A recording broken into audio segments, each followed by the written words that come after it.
नमस्कार दोस्तों, कैसे हैं आप सभी। आशा करती हूँ आप सभी स्वस्थ और खुशहाल होंगे। आज मैं आप सभी के समक्ष गणगौर त्यौहार क्यों मनाया जाता है और इसका महत्व क्या है और पूजा विधि क्या है, तो श्रवण करते हैं गणगौर त्यौहार का महत्व।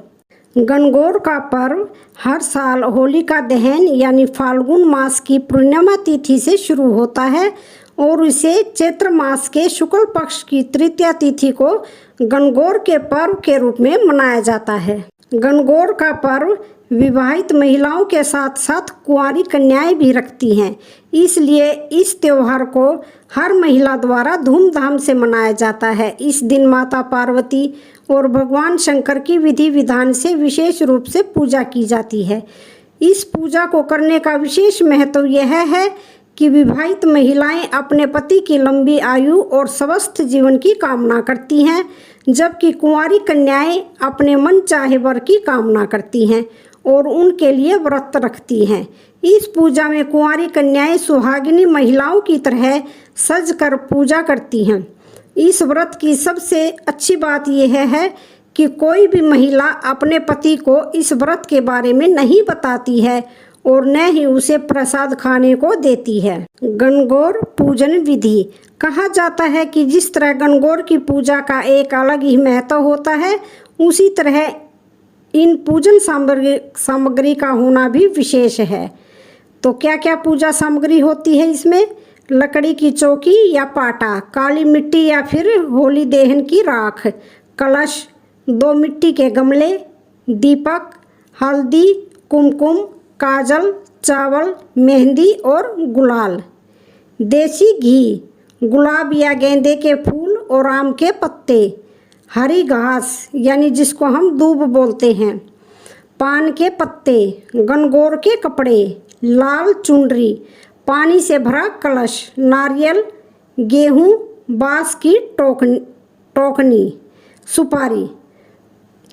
तो गणगौर की पूजा 16 दिनों तक विवाहित महिलाओं और अविवाहित लड़कियों द्वारा की जाती है। इसकी पूजा की शुरुआत होली दहन के अगले दिन से होती है। इस दिन महिलाएं मायके या ससुराल से 16 दिन की गणगौर बिठाते हैं और यह पूजा जोड़े के साथ की जाती है। जोड़ा का अर्थ होता है 2 स्त्रियों का जोड़ा। इस पूजा में विवाहित महिलाओं द्वारा अविवाहित लड़कियों को पूजा की सुपारी देकर पूजा में शामिल होने के लिए आमंत्रित किया जाता है। 16 दिनों तक सभी महिलाएं धूमधाम से गणगौर की पूजा करती हैं और गणगौर के कई गीत भी गाती हैं और 16वें दिन गणगौर की पूजा करने के बाद वह उद्यापन करती हैं और उसे पास के एक कुएं में विसर्जित कर देती हैं। कुछ महिलाएं ऐसी भी होती हैं जिनकी शादी के बाद पहली गणगौर होती है। वे 16 दिनों तक अपने मायके में गणगौर चौकी लगाकर पूजा करती हैं। सबसे पहले चौकी स्थापित कर उस पर स्वस्तिक बनाकर जल से भरा कलश, 5 पान के पत्ते और नारियल रखें और यह सभी सामग्री दाहिनी ओर रखें। इसके बाद चौकी पर होलिका दहन की राख या फिर काली मिट्टी से 16 पिंडी बनाकर रखें और इसके बाद जल से छींटे देकर रोली मोली और चावल से पूजा अर्चना की जाती है। अब एक खाली दीवार पर एक सफ़ेद कागज चिपका दिया जाता है। इस पर विवाहित स्त्रियां 16-16 और कुंवारी कन्याएं 8-8 टिक्की रोली, हल्दी, काजल और लाइन से लगाई जाती हैं। यह सभी करने के बाद पानी के लोटे में हाथ में घास यानी दूब लेकर सभी जोड़े 16 बार गणगौर के गीत गाकर पूजा करते हैं। 16 बार पूजा करने के बाद गणगौर की और गणेश जी की कथा सुनाई जाती है। इसके बाद चौकी की गीत गाकर उन्हें प्रणाम कर सूर्य नारायण भगवान को जल अर्पित कर अर्घ दिया जाता है।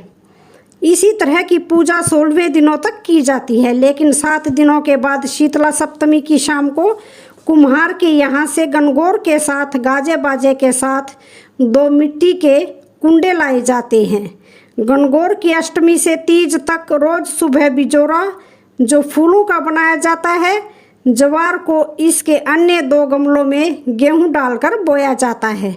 गणगौर की कुल 5 मूर्तियां हैं, जिनमें ईश्वर जी, गणगौर माता, मालन, माली और एक विमल दास जी की ऐसी ही 2 जोड़ियां हैं।